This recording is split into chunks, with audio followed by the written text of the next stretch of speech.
Bonjour à tous et bienvenue dans ce cours d'art plastique en vidéo. Alors déjà merci pour tous ceux qui ont réalisé le travail de la semaine dernière sur le cercle chromatique. J'espère que tout le monde va pouvoir le faire et j'espère qu'il n'y a pas trop de problèmes avec Classroom, que vous avez bien compris comment ça fonctionnait. J'ai vu qu'il y avait quelques petits soucis sur la compréhension de par exemple comment mettre votre photo dans le dossier, mais j'espère que pour cette seconde semaine, normalement, vous devriez tous avoir trouvé des solutions.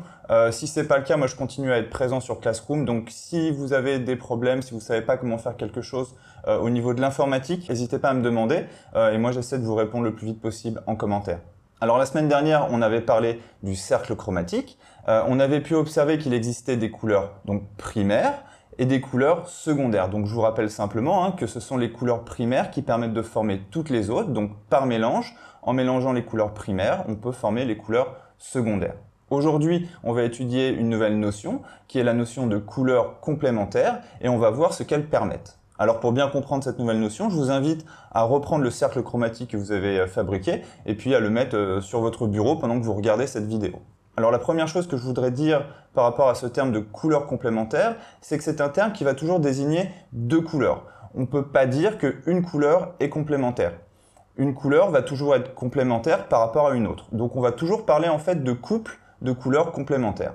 Alors pour trouver les couleurs complémentaires, c'est très simple et pour cela on va s'aider du cercle chromatique. Alors pour cet exemple, on va chercher la couleur complémentaire du bleu.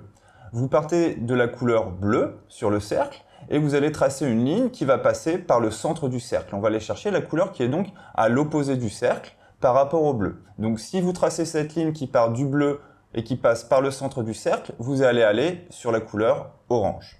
On peut donc dire que le bleu est la couleur complémentaire du orange. Pour trouver les couples de couleurs complémentaires sur le cercle chromatique, il va suffire d'aller observer quelles sont les couleurs qui sont le plus éloignées entre elles sur le cercle. Le rouge va donc avoir pour couleur complémentaire le vert, et le jaune va donc avoir pour couleur complémentaire le violet. Alors maintenant que vous savez reconnaître les couples de couleurs complémentaires, que vous savez les trouver grâce au cercle chromatique, on va s'intéresser à ce que signifie en fait ce terme de couleur complémentaire. Vous pouvez observer que les couples de couleurs complémentaires, ce sont des couleurs qui sont totalement opposées sur le cercle chromatique, qui sont très éloignées les unes des autres. Cela veut dire que ce sont des couleurs qui sont fortement contrastées.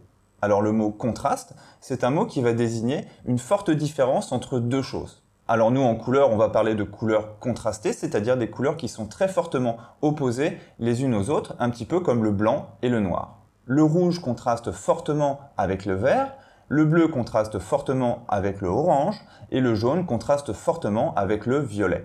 Alors à quoi sert cette notion de couleur complémentaire, cette notion de contraste dans la peinture? C'est ce qu'on va voir maintenant. L'utilisation des couples de couleurs complémentaires, des contrastes, va permettre au peintre de mettre en valeur les couleurs les unes par rapport aux autres. Alors pour bien comprendre ces notions qui peuvent paraître un petit peu compliquées, on va regarder quelques exemples de peintres qui ont utilisé les contrastes colorés et les couleurs complémentaires.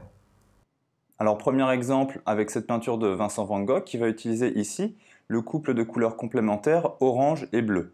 Alors ce qui est intéressant d'observer dans cette peinture, c'est la manière dont Vincent van Gogh va utiliser les couleurs complémentaires orange et bleu pour mettre en valeur, faire briller toute cette zone de la terrasse. Donc cette terrasse est au centre de la scène et on va voir que cette zone est entièrement entourée de bleu. Il va utiliser des nuances de bleu qu'il va placer tout autour de cette zone orange. Donc on voit que ici au premier plan dans l'ombre, vous avez des touches de couleur bleue. Vous avez également au premier plan l'encadrement de la porte.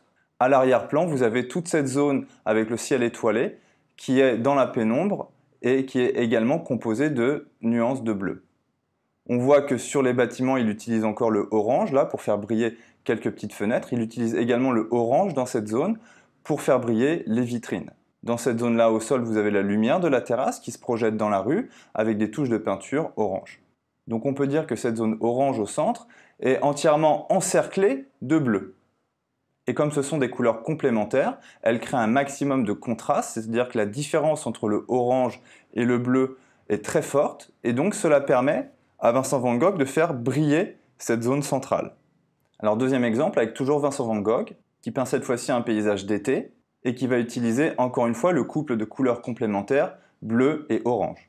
À travers cette peinture, Vincent van Gogh arrive vraiment à nous transmettre cette sensation de lumière qu'on peut avoir l'été avec ce soleil qui brille très très fortement. Alors on voit qu'au premier plan, dans toute la partie basse du tableau, on va avoir des herbes qui sont peints majoritairement dans des tonalités orange, jaune, rouge.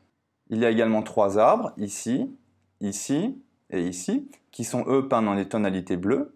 À l'arrière-plan, on voit toute cette zone bleue qui traverse le tableau horizontalement. C'est certainement la représentation d'un champ de lavande. Et à l'arrière-plan également, dans toute la zone supérieure du tableau, on va avoir ces teintes jaunes et orangées, cette impression vraiment d'un soleil qui brille fortement. Encore une fois, on voit que Van Gogh va utiliser les contrastes. Il va créer un maximum de contraste en utilisant le bleu et les oranges pour donner cette impression de brillance, cette impression de lumière à l'ensemble du tableau. Donc je vous rappelle que les contrastes servent à mettre en valeur les couleurs les unes par rapport aux autres. Donc cette zone orange ici va paraître encore plus orange, va être mise en valeur justement parce qu'il y a cette ligne bleue et ces arbres bleus au milieu du tableau. Ici nous avons un tableau de Claude Monet qui représente une scène d'été avec des mères qui se promènent avec leurs enfants. Donc on voit ici que Claude Monet va utiliser le couple de complémentaires rouge pour les coquelicots et vert pour le reste du champ pour représenter les herbes. Donc on voit que toute cette zone de coquelicots rouges est entourée d'une zone verte, ici et là. Cela permet à Claude Monet de faire briller toute cette zone, de nous donner l'impression vraiment que les coquelicots sont en pleine lumière et le rouge va parfaitement ressortir, va être mis en valeur par rapport à tout le vert qu'il y a autour. Alors voici une peinture de Pierre Bonnard qui va représenter 2 hommes qui sont en train de travailler à un bureau. Donc on voit ici que le peintre va utiliser le couple de couleurs complémentaires violet et jaune et que toute la peinture va être composée avec justement une opposition entre ces couleurs. Alors on a toute cette zone jaune-orangé des murs qui reflète la lumière et qui va s'opposer à des éléments qui eux sont peints en violet. Donc on voit ici des papiers. Vous avez également du violet ici dans le cadre qui représente une peinture. Vous avez également des tons violet-bleu ici qui représentent l'extérieur que l'on voit par la fenêtre. Vous avez également ici des teintes violet foncé. Également sur le personnage au premier plan, sur ses cheveux, dans l'ombre de son costume. Ici, vous voyez que vous avez du violet, du violet. Et donc toute cette peinture est organisée autour de ces 2 couleurs complémentaires, violet et jaune. Cela permet à Pierre Bonnard de vraiment nous donner cette impression de lumière à l'intérieur de cette pièce, de ce bureau, par rapport aux autres zones qui sont dans l'ombre, à l'extérieur. On imagine que c'est peut-être la nuit ou la nuit qui est en train de tomber, et sur des zones qui sont plus dans l'ombre, comme ici ces papiers ou ce personnage au premier plan. Voilà pour les exemples en images. J'espère que ça vous a permis de mieux comprendre comment on utilise les couleurs complémentaires. Et maintenant, on va pouvoir passer au travail pratique.